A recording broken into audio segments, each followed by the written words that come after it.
streets of Europe in the 16th century. One would probably imagine it like it is today, beautiful, green, and peaceful. But, in fact, the streets were covered with waste, both human and animal. Not only that, but there was a constant danger of getting hit by flying excrement that was emptied out of second-story windows. But this was all solved by the sewer systems which were first constructed efficiently in the US in the early 1900s, after several years' debate over how the problem of water contamination could be solved. Cities like New York were facing the problem of water contamination and several epidemics of typhoid, cholera, and the plague. The number of deaths occurring per year drove these cities to begin searching for an answer to their problem. Some people who helped clean up the city were those from the Board of Health. They had their first meeting in 1805 to help stop an outbreak of yellow fever. The idea occurred to these people when some health inspectors journeyed to the slums and witnessed the piles of waste and dirt at first hand. They also discovered sick, infectious people crammed into small tenements that were overflowing with disease and waste. These inventors had many obstacles to overcome. One obstacle was the rich landowners in the slums who refused to give the immigrants fresh water because it would cost more money for the landowner.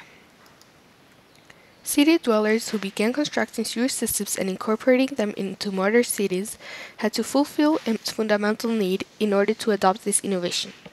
Sewer systems have become part of modern cities in order to satisfy the need for sanitation.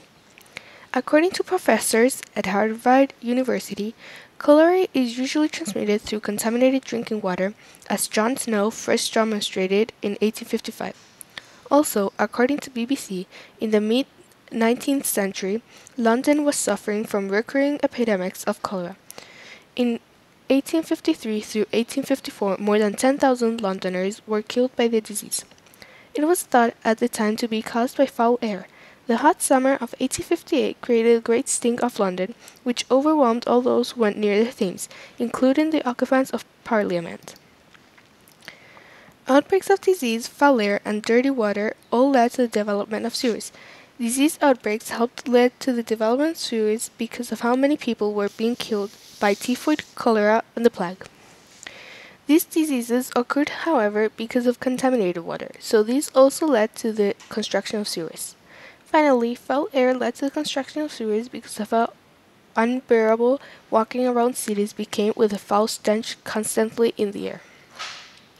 The city dwellers of the modern world could not have adopted sewer systems if certain key resources had not been available. The most important resource that led to the adopting of sewer systems in modern cities has been enclosed sewers. They are giant enclosed tanks, mostly made of concrete, where anaerobic bugs eat the sludge, producing methane and other gases.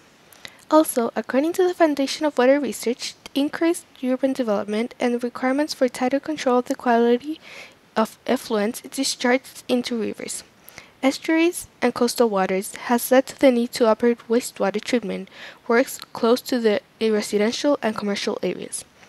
Odor from treatment works is often considered to be a significant nuisance. Enclosure of the works enables the odors emitted to be reduced. The enclosed sewers has been critical to cities because they would eliminate the stink of the waste. As a consequence of this, the incidence of cholera would decrease in percent. This was important since cholera was a deadly disease which, like said before, killed millions of people in the different countries which had a big population. Finally, these modern city dwellers believe in a set of values that has allowed them to continue to enjoy the urban life. The most important value that led to the adopting of sewer systems was the citizens had good health. According to a Scottish newspaper, Martin Frost's, with a low population, the waterways were able to absorb the pollution without any serious detriment to the health of the populace, who continued to use the streams and rivers not only as the means of disposing of waste of all kinds, but as a source of drinking water. Also, according to BBC, together with the frequent occurrence of cholera, gave impetus to the legislation enabling the Metropolitan Board to begin work on sewers and street improvements. The value of having a good health was important because the people living in filthy cities would have a better quality of life. Because of this, cities were forced to create boards of health and appoint inspectors to make sure the inhabitants of the city were healthy. They created sewers which made the color disappear since the waste wasn't thrown in streets anymore. This being done caused a great population increase because it made cities more appealing to foreigners looking for work and produced less deaths because of the deadly cholera.